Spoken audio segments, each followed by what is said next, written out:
इस वीडियो के अंदर हम समझेंगे कि अगर आपकी कोई प्रॉपर्टी पुलिस के द्वारा जब्त कर ली जाती है तो उसके रिगार्डिंग अगर आपको एप्लीकेशन लगानी है कोर्ट के अंदर तो आप किस फॉर्मेट के अंदर एप्लीकेशन लगाएंगे। ये जो एप्लीकेशन है सेक्शन 457 और सीआरपीसी को फॉलो करते हुए लगाई जाती है, जिसके लिए आपको एक सुपरदारी नामा भी साथ में लगाना होता है। तो प्रोसेस ये रहता है कि आपको ये एप्लीकेशन कोर्ट में लगानी होती है, कोर्ट आपको अलाउ करता है ये एप्लीकेशन, एंड देन आप कहीं से एक सुपरदारी नामा टाइप कर सकते हैं और जो भी आपको कोर्ट के ऑर्डर में उसके साथ वो सुपरदारी नामा लेके आप पुलिस स्टेशन में जाइए और आपकी जो भी चीज़ है, कोई भी प्रॉपर्टी है, जैसे गाड़ी हो गई या कोई और मोबाइल हो गया या कोई भी चीज़ हो गई, वो आपको रिटर्न कर दी जाएगी। तो उसका एक फॉर्मेट है जिस तरीके से आपको एप्लीकेशन लिखनी चाहिए।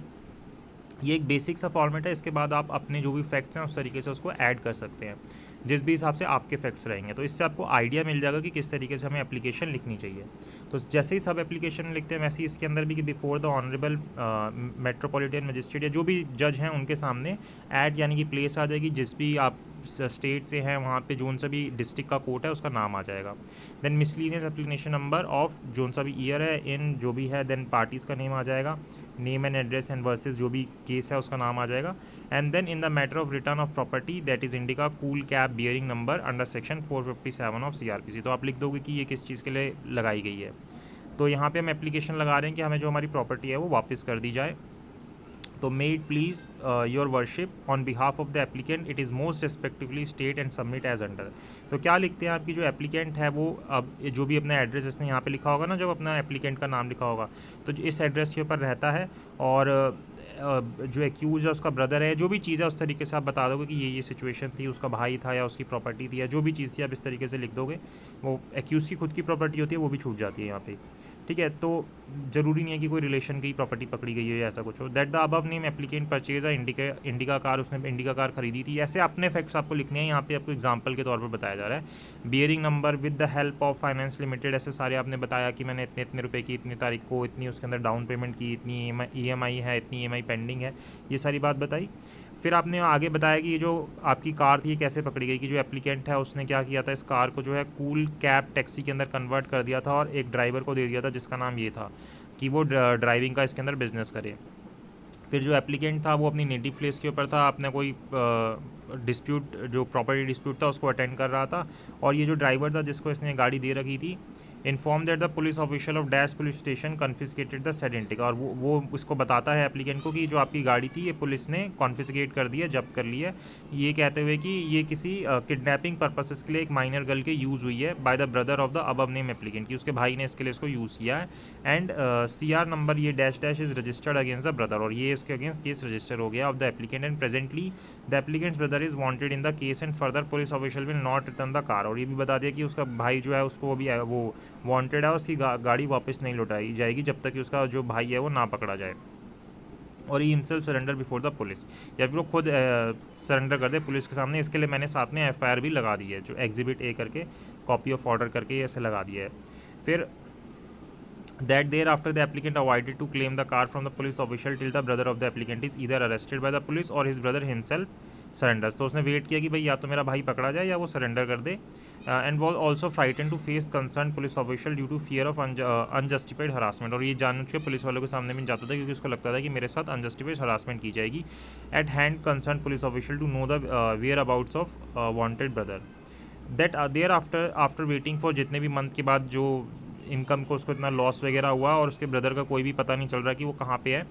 तो ऑन द डैश डेट जो एप्लीकेंट है in evidently appeared before the concern police official, तो पुलिस के सामने जाता है और दो रिस्पेक्टेबल मेंबर्स लेके जाता है सोसाइटी की और रिक्वेस्ट करता है कि मुझे गाड़ी लौटा दी जाए।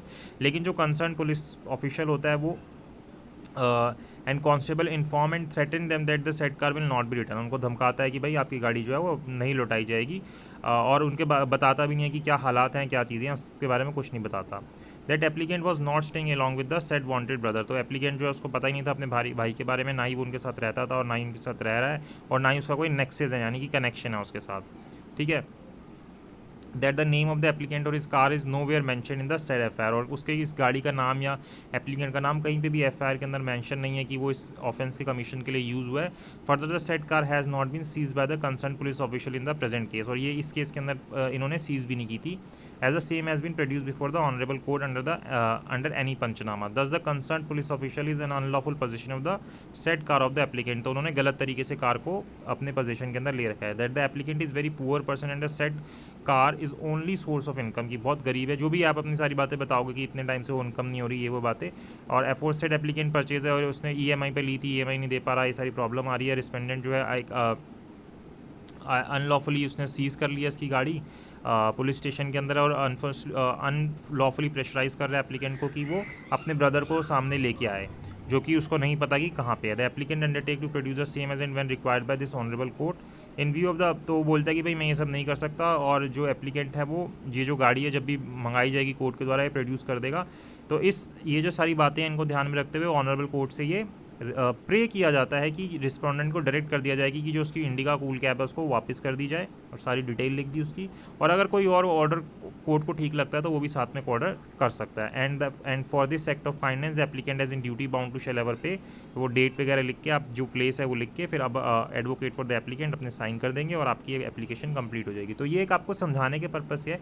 इस तरीके से आपके जो भी फैक्ट्स है आप उसको एक एक करके मेंशन कर सकते हैं कि आपकी जो भी चीज़ है जो कॉन्फिस्केट की गई है पुलिस के द्वारा क्यों की गई है, और उसको छोड़ दिया जाए। जैसे कई बार किसी को प्रॉपर्टी चोरी हो जाती है तो वो भी पुलिस को मिलती है, तो पुलिस के पास रहती है, तो उसको छुड़वाने के लिए भी आपको यही एप्लीकेशन लगानी पड़ती है। तो आई होप आपको एप्लीकेशन समझ आई हो कि आपको किस तरीके से बातें लिखनी है और कोर्ट से रिक्वेस्ट करनी है। तो कोई भी एप्लीकेशन हो आपको सीक्वेंस वाइज सारे फैक्ट्स बताने होते हैं और अपनी बातें रख के एट द एंड कोर्ट के सामने प्रेयर जरूर करनी होती है। अदरवाइज आपने अपनी बात बता दी लेकिन प्रे कुछ नहीं किया तो उसका कोई फायदा नहीं होगा।